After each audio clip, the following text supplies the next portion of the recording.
एक बार मुझे याद है जब मैं भाभी के साथ बाजार गया। उस वक्त मेरी उम्र 12 साल थी। हम एक दुकान पर गए जो बेसमेंट में थी।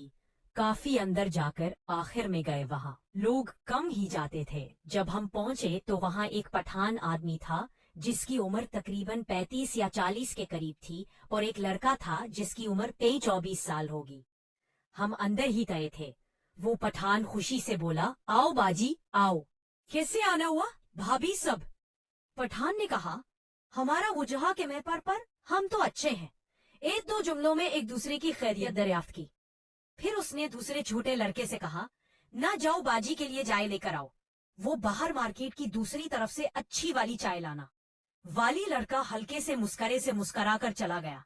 भाई भी जरा हंसते हुए बोली, खैर है, इतनी दौड़ से चाय मंगवाई जा रही है?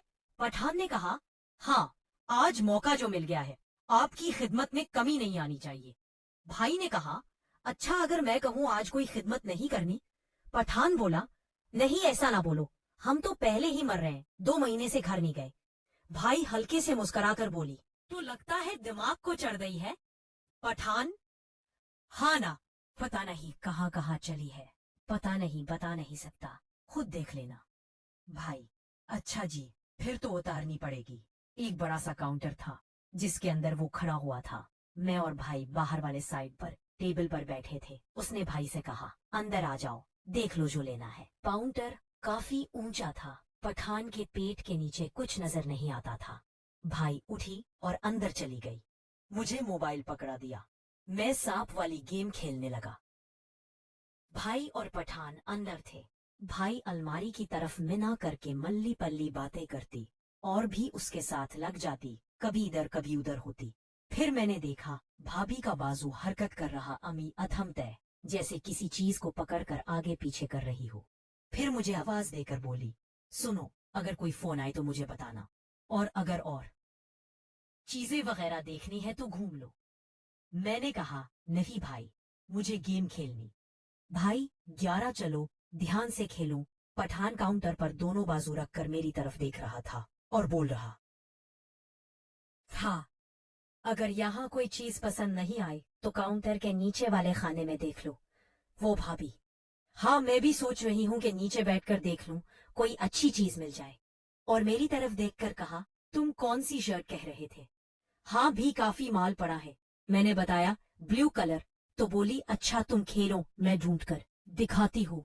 इतने में पठान बोला, हाँ उधर नीचे ही पड़ी होगी। सारी बातों के बाद भाई अब आराम से नीचे बैठ गई। काउंटर लेफ्ट साइड पर शीशा लगा हुआ था जहां से भाई मुझे नजर आ रही थी। दरवाजे की जगह छोड़ दी थी। पहले मैंने इतना नोट नहीं किया कि भाई क्या कर रही है। फिर जब पठान के चेहरे के तासुरात बदले तो मैंने उसकी तरफ देखा। उसकी आवाज निकली, हाँ मारा, आराम से, दांत ना लगे। फिर हल्की सी पठान के जिस्म में हरकत पैदा होती रही, जैसे वो हल्का आगे पीछे हो रहा हो। भाई के खांसने की, भाई के खाने की आवाज आई। थोड़ी देर बाद मैंने नमक से नीचे कैसे दिखाया। जब पठान से नजर बचाकर शीशे में देखा तो मुझे अजीब सी हरकत महसूस हुई, जैसे भाई हिल रही महसूस हुई, जैसे भाई हिल रही है। मैं पानी पीने के बहाने उठा और बाहर बड़े कूलर से, मानी रबाहिर पेड़े कूलर से पानी पिया। भाई और पठान रुक गए थे। फिर मैं अपनी पहली वाली जगह से थोड़ा आग की तरफ बैठा जहां से शीशे में मैं देखती हूँ। एक कूलर से आगे बीच में एक बीक के पास आई। भाई भी क्या कर रही है, ये देखकर मैं हैरान रह गया कि भाई फिर पठान को हल्की सी आवाज में बोली, बस हो जाएगा, वरना इसने अपनी महीने साफ किया। इतने में पठान बोला, रुको मैं ढूंढता हूँ, और नीचे